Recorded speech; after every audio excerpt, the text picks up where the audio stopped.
Greetings, everyone, and welcome to this week's Mental Health Moment with Dr. Matt.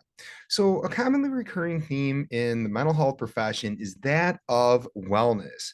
We speak quite often to the importance of having an effective self care plan, one in which that is intentional as well as consistent. By intentional, what I mean here is that you have an active plan, something where you recognize different types of things that you could do of value, different things that you enjoy to be able to help you relax in any given day, week, month, year, and so on. And the other part is being as intentional as possible with following through. So, making the excuse that there's no time for self care whatsoever, remember that we do find time for those things that matter most. And self care doesn't need to be something that's taking up hours of time on a daily basis, but even a few moments here and there can really go a far way to ensure that you have the appropriate type of balance for self care to continue moving forward.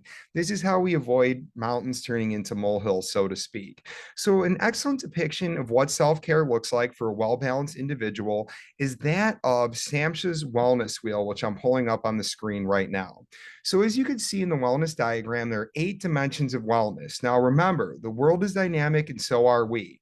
You may be in a great place right now, but find that something happened that's going to throw you off of your balance and you want to be able to get back on track. Now, the more areas of strength that you have along the dimensions of wellness, generally the more resilient you are to be able to work through various types of stressors. But the more unbalanced it is, usually the less resilient you become. And for that reason, we want to ensure that we keep on top of this and we check into it often. Do you know that this is something I do in my personal life, as well as share with students in various assignments, as well as with my clients? It's been met with great success. So the very first dimension is that of emotional, coping effectively with life and creating satisfying relationships. Second is environmental, good health by occupying pleasant, stimulating environments that support well being. Three, financial, satisfaction with current and future financial situations. Four, intellectual, recognizing creative abilities and finding ways to expand knowledge and skills. Five, occupational, personal satisfaction and enrichment from work and school. Six, physical, recognizing the need for physical activity, healthy foods and sleep. Seven, social, developing a sense of connection, belonging in a well-developed support system. And finally, eight, spiritual, expanding sense of purpose and meaning in life.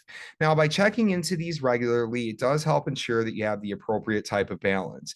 And it is common for all of us, again, me included, to have some areas in which we have strengths and other areas are those for growth opportunities. But remember, by being intentional and consistent with your self-care along these dimensions, it's highly likely that you're going to be able to prevent, having issues along the line. And if you do start to have those issues and you check in with the wellness wheel and be able to find that balance again, you'll be able to move forward much more likely in stride than otherwise. But do remember, if you find yourself in a difficult place, do reach out for that help and support. It all begins by acknowledging the issue and talking about it. Know that I am here for you and wishing you all the best. I hope you found value in the wellness wheel.